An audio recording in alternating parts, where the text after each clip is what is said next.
John Adams, our nation's first president, once said, "Today I am nothing, tomorrow I may be everything." With that in mind, I'd like to ask the following question. Vice President Bush, 4 years ago, you ran against Mr. Reagan for the Republican nomination. You disagreed with him on such issues as the Equal Rights Amendment, abortion, and you even labeled his economic policies as voodoo. Now you apparently agree with him on every issue.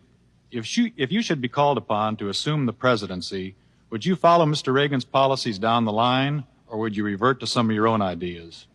Well, I don't think there's a great difference, Mr. Mashik, between my ideas and President Reagan's. One of the reasons I think we're an effective team is that I believe firmly in his leadership. He's really turned this country around. We agree on the economic program.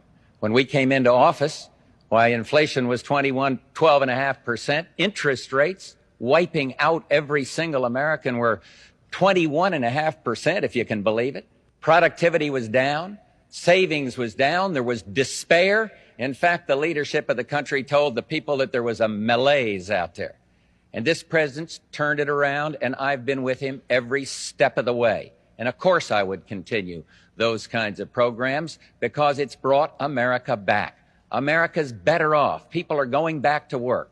And why Mr. Mondale can't understand that there's a new enthusiasm in this country, that America is back, there's new, strong leadership, I don't know. He has one answer to the problem. Raise everybody's taxes. He looked right into that lens and he said out there in San Francisco, he said, I'm going to raise your taxes. Well, he's had a lot of experience in that, and he's sure going to go ahead and do it. But I remember a statement of Lyndon Johnson's when he was looking around why his party people weren't supporting him. And he said, hey, they painted their tails white and they ran with the antelopes.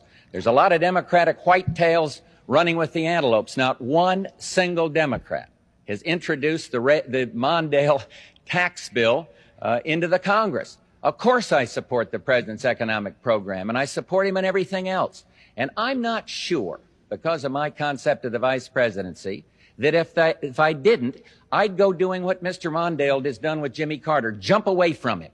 I couldn't do that to Ronald Reagan now, next year, or any other time. I have too much trust in him. I have too much friendship for him, and I'd feel very uncomfortable doing that.